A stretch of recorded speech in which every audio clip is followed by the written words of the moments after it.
Olá pessoal, sejam todos bem-vindos ao canal Humanas Ensina. Eu me chamo Graciele e sou acadêmica do curso de Ciências Humanas da Universidade Estadual de Roraima. E nesse momento eu estou aqui para trazer e falar sobre um tema, continuar falando na verdade sobre a história do Brasil e primeiro reinado. E hoje nós iremos comentar se deu esse processo. Então, hoje nós iremos estar comentando sobre isso. Então, caneta e papel na mão e vamos lá ao nosso estudo. Do ponto de vista socioeconômico, o complexo cafeeiro abrangia um leque de atividades que se deslocou definitivamente o polo dinâmico do país para o centro-sul. Em função do café, aparelharam-se os portos e criaram-se empregos e novos mecanismo de crédito, que revolucionaram os transportes. Isso não ocorreu da noite para o dia.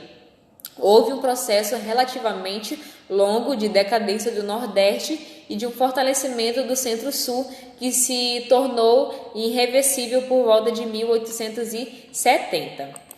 Os grandes fazendeiros do Vale do Paraíba receberam então os benefícios do poder central e sua vaidade foi afagada com a concessão de título de nobreza. A aventura de Joaquim de Souza Breves, colocando-se à frente dos rebeldes liberais em 1842, tornou-se coisa do passado.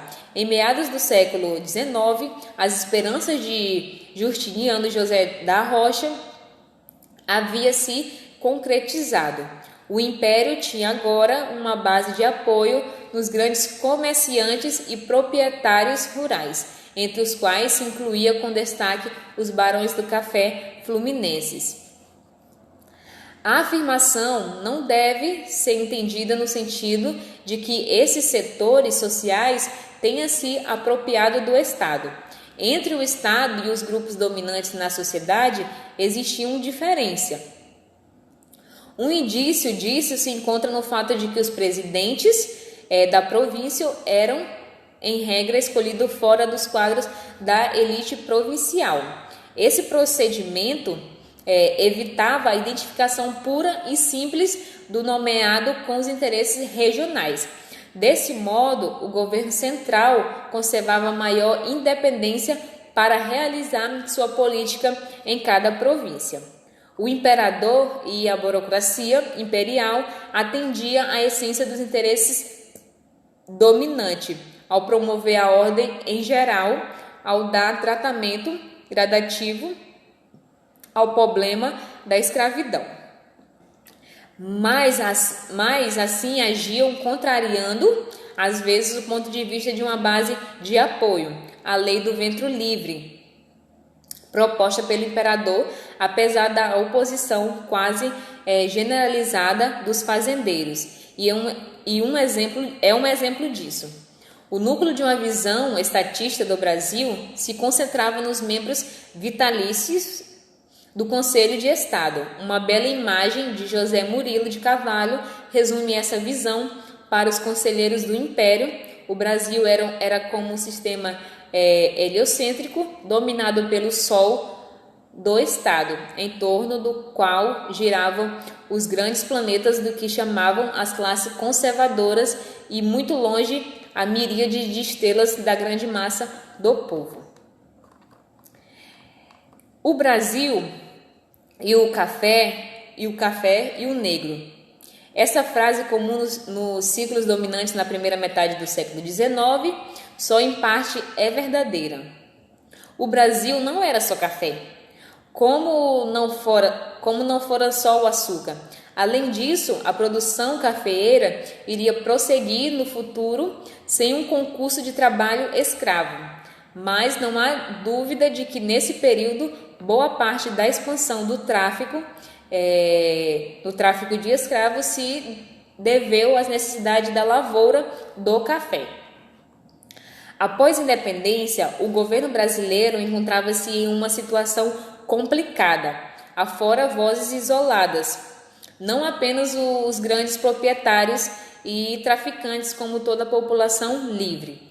Estavam convencidos de que o fim do tráfico de escravo a curto prazo provocaria um colapso na sociedade brasileira.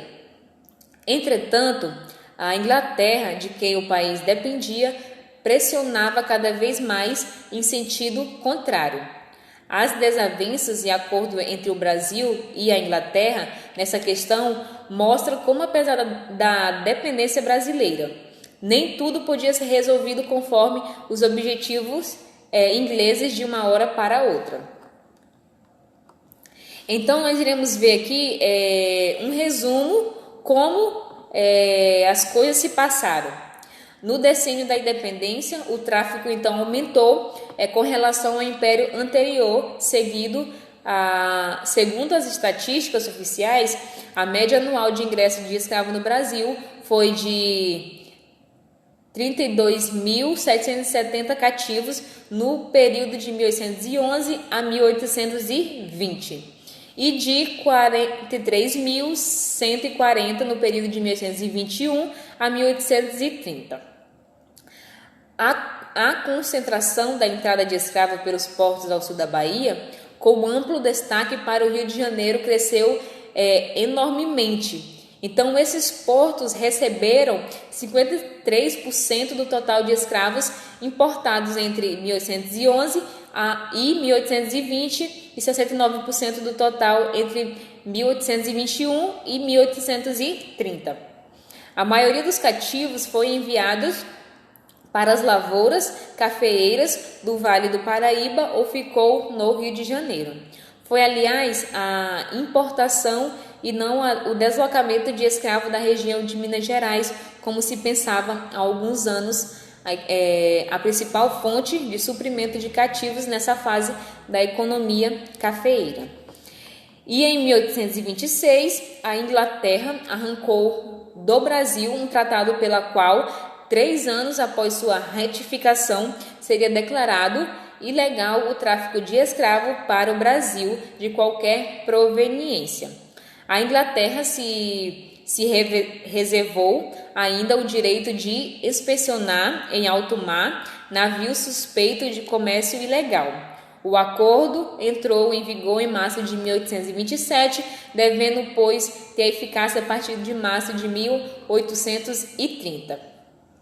Uma lei de 7 de setembro de 1831 tentou pôr em andamento o tratado ao prever a aplicação de severas penas aos traficantes e a declarar livres todos os cativos que entrassem no Brasil após aquela data.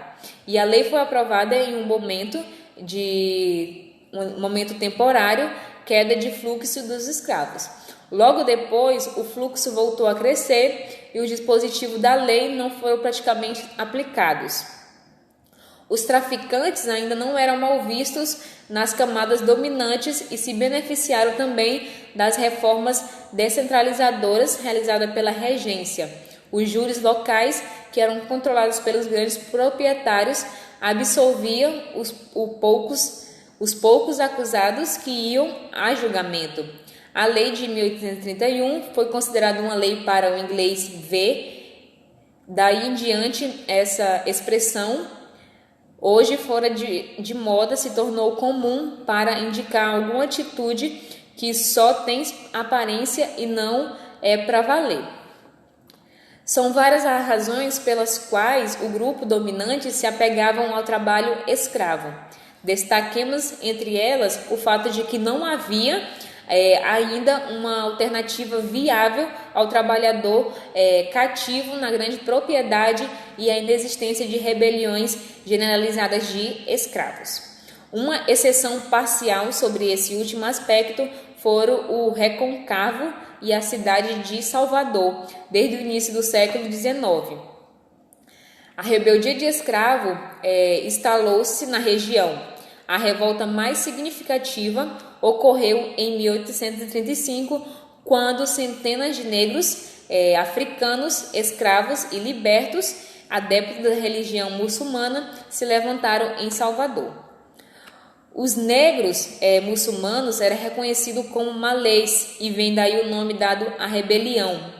e o levante dos malês foi reprimido com violência, ocasionando a morte de cerca de 70 participantes. Mais de 500 africanos foram vítimas de repressão, que incluiu a pena de morte em alguns casos, prisão, açoite e deportação. A situação da Bahia era excepcional e mesmo aí não ocorreram mais rebeliões depois de 1835. No Rio de Janeiro, onde existia uma massa escrava superior a 40% da população, nada ocorreu de semelhante.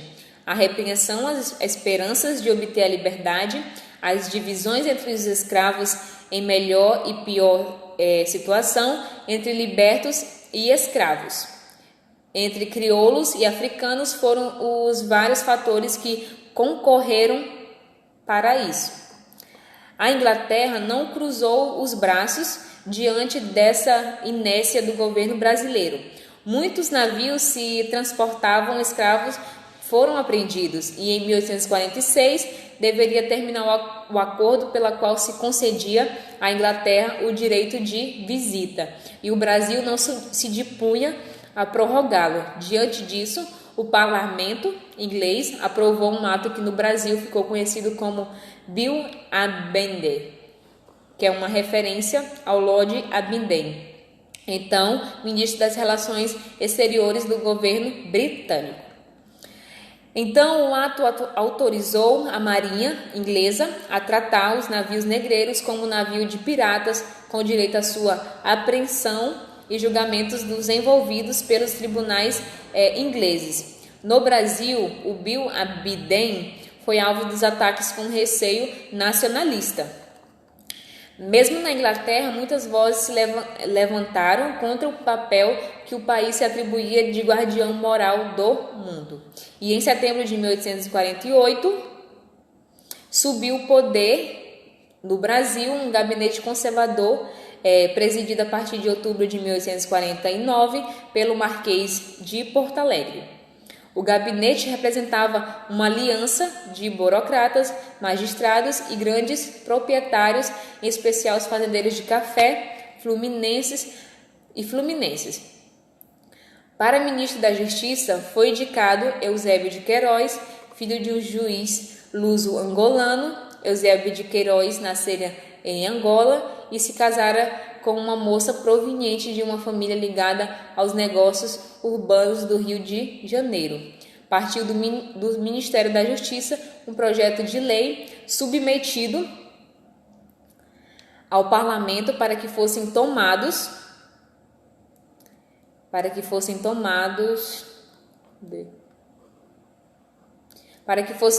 medidas mais eficientes contra o tráfico, reforçando então a lei de 1831. Entre outros pontos, o Brasil reconheceria que o tráfico equivalia à pirataria e tribunais especiais que julgaria os infratores. O projeto então se converteu em lei e em setembro de 1850. Desta vez, a lei pegou. A entrada de escravos nos países caiu de cerca de 54 mil cativos e em 1849, para menores de 23 mil e em 1850 em torno de 3.300 em 1851, desaparecendo praticamente a partir daí. Que teria acontecido entre 1831 e 1850? Porque a segunda lei pegou e a primeira não? Então, a resposta a essas perguntas liga-se às condições existentes no fim dos anos de 1840, destacando-se o incremento da pressão da Inglaterra, com base no Bill Aberdeen. A marinha inglesa não se limitou a prender em alto mar navios suspeitos de contrabandear escravos. Navios britânicos penetravam em águas territoriais brasileiras, ameaçando mesmo bloquear os principais portos. A escala britânica provocou incidentes ao longo da costa. O O mais sério constituiu na troca de tiros entre o navio da esquadra inglesa e o forte de Paranaguá, no Paraná. Então, as possibilidades de resistência do governo imperial diante dessa grande pressão eram muito reduzidas, tanto mais que o Brasil se via ameaçado ao sul por uma invasão argentina e necessitava de proteção inglesa. A pressão externa foi, assim, um dado essencial na extinção do tráfico, que não devemos esquecer, porém, outros fatores. Depois de anos de intensa exportação de escravo, o mercado brasileiro se encontrava abastecido no fim dos anos de 1840. Fazendeiros fluminenses tinham hipotecado suas propriedades para grandes traficantes, com o objetivo de obter recursos destinados à compra de escravos. Os traficantes, entre os quais se encontravam muitos portugueses, passavam a ser vistos como ressentimento. Como consequência, a frente externa anti-britânica se enfraquecia. Além disso, o reforço do governo central, alcançado por iniciativa dos conservadores, facilitou a ação repressiva. Homens como João Maurício Vanderlei, futuro barão de Cotegipe, e Nabuco de Araújo destacaram-se na luta contra o tráfico, que durou uns 5 anos. Na qualidade de chefe de polícia em Bahia em 1850, Vanderlei, apesar de ser senhor de engenho, enfrentou quase sozinho os traficantes, os membros do Poder Judiciário baiano e a maioria da população. Nabuco de Araújo, ministro da Justiça de 1853 a 1857. Chegou a forçar a substituição do presidente da província de Pernambuco por outro mais decidido, quando ocorreu em Serinhaém uma das últimas tentativas de desembarque de escravos. Após a tomada de medidas efetivas de combate ao tráfico, a escravidão estava destinada a acabar. Os proprietários de escravos no Brasil nunca se preocuparam com sua reprodução, ficando na dependência do fluxo das importações. Estancadas as importações, o número de cativos que tendia a tornar-se insuficiente. Além disso, o fim do tráfico constituía um divisor de águas do ponto de vista político e ideológico. Se o Brasil tornava ilegal a importação de escravo, a manutenção do escravismo no país perdia legitimidade. A partir daí, várias perguntas surgiam. Em que prazo e de que forma acabaria a escravidão no Brasil? Quem substituiria a mão de obra escrava?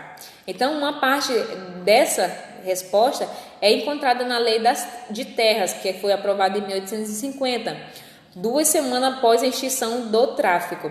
A lei tentou pôr ordem na confusão existente em matéria de propriedade rural, determinando que no futuro as terras públicas fossem vendidas e não doadas, como acontecera com as antigas sesmarias, estabelecendo então normas para legalizar a posse de terra e procurou forçar o registro das propriedades. A Lei de Terras foi concebida como uma forma de evitar o acesso à propriedade da terra por parte dos futuros imigrantes. Ela estabelecia, por exemplo, que as terras públicas deveriam ser vendidas por um preço suficientemente elevado para afastar poceiros e imigrantes pobres. Estrangeiros que tivessem passagens financiadas para vir ao Brasil ficavam proibidos de adquirir terras antes de 3 anos após a chegada. Em resumo, os grandes fazendeiros queriam atrair imigrantes para começar a substituir a mão de obra escrava, tratando de evitar que logo eles se convertessem em proprietários. Mas a grande imigração estava ainda distante. A opção largamente utilizada pelos fazendeiros do Centro-Sul foi a de estabelecer escravos no mercado interno, comprando nas regiões em decadência. Então, em 1850, não assinalou no Brasil apenas a metade do século. Foi o ano de várias medidas que tentavam mudar a fisionomia do país, encaminhando para o que então se considerava modernidade. Extinguiu-se então o tráfico de escravos, que promulgou-se a Lei de Terras, centralizou-se a Guarda Nacional e foi aprovado o primeiro Código Comercial. Este trazia inovações e, ao mesmo tempo, integrava os textos dispersos que vinham no período colonial.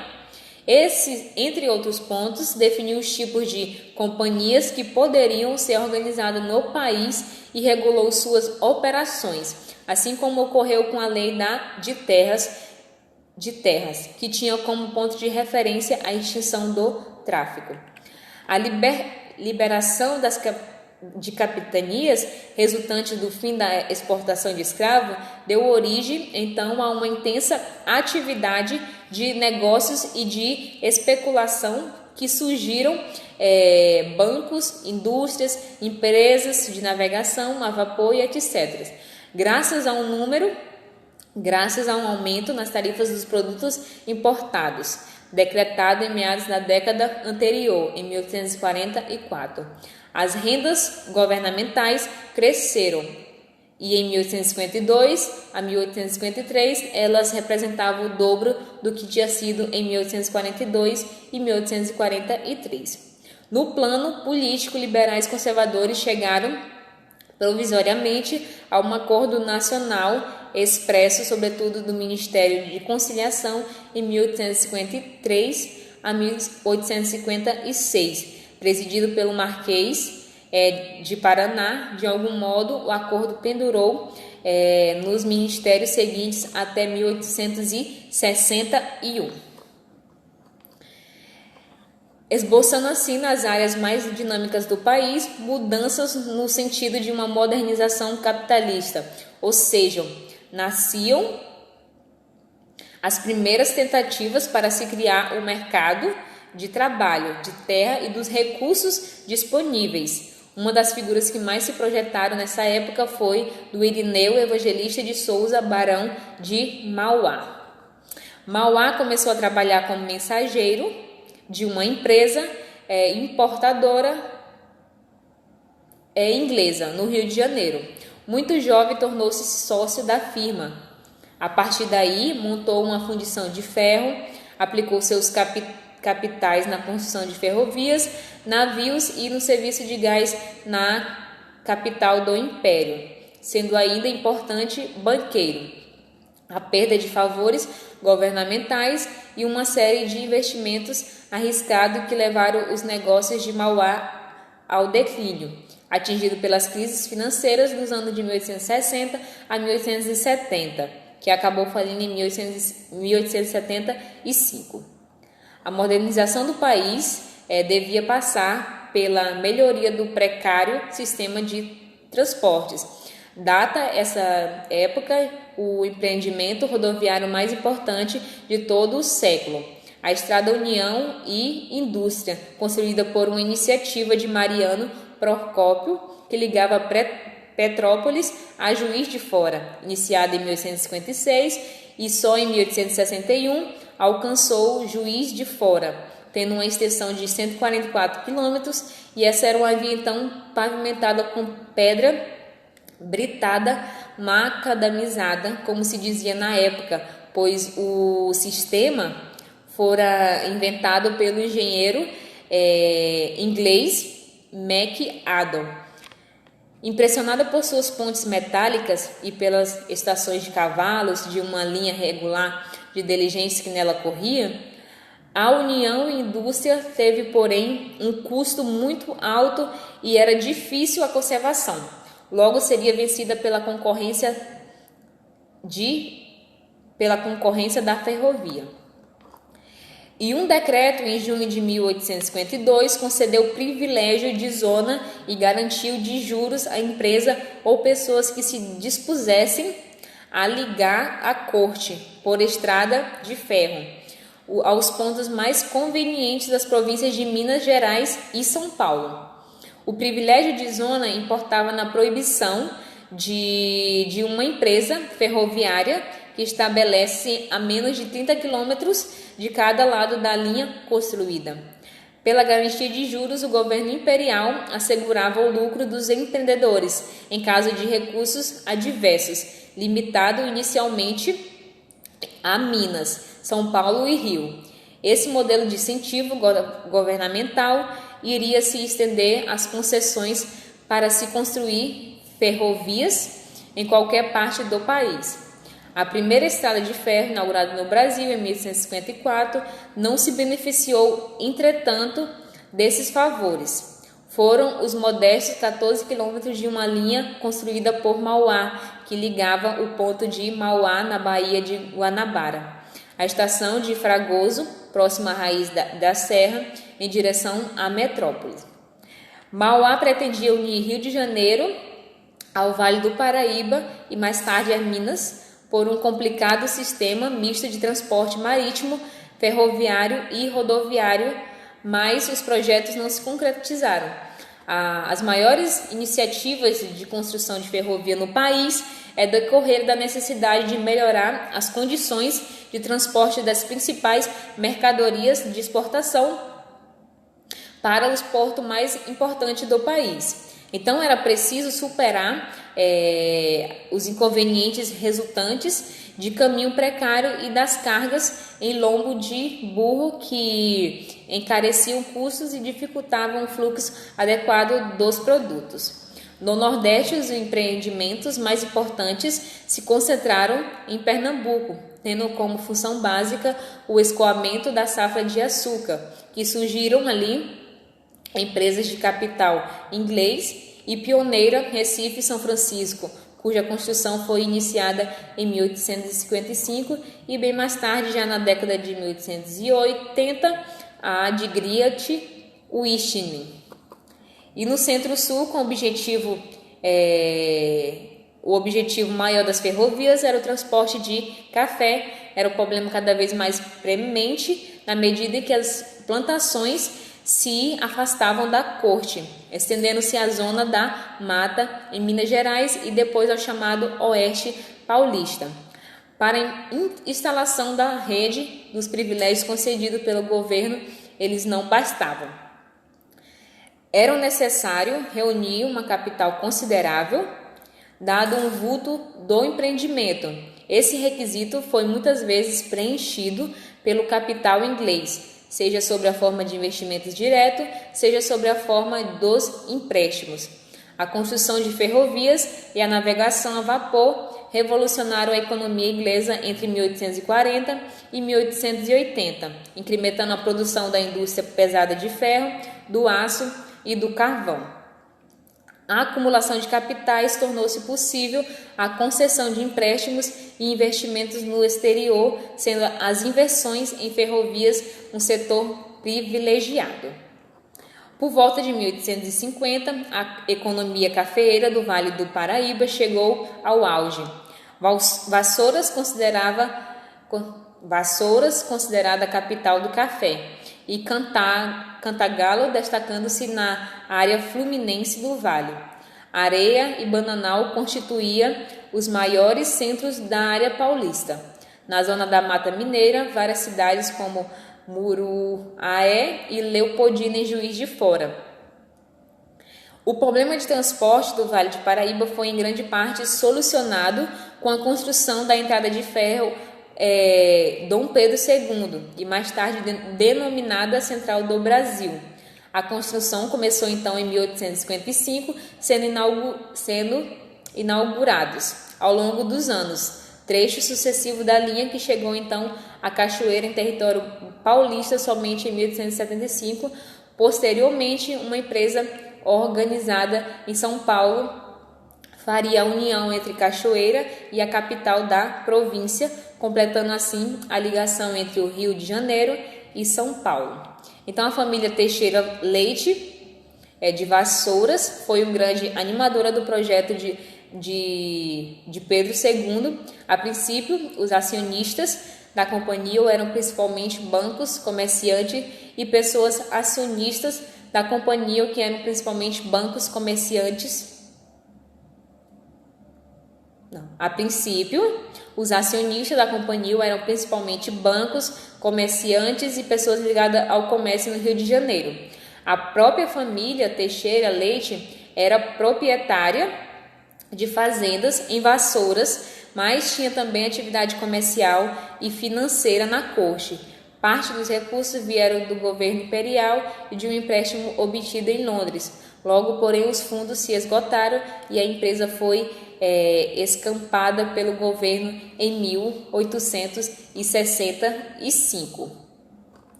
Então, pessoal, esse aqui foi nossa videoaula sobre o Segundo Reinado. No próximo vídeo nós iremos continuar falando sobre a história do Brasil e até lá!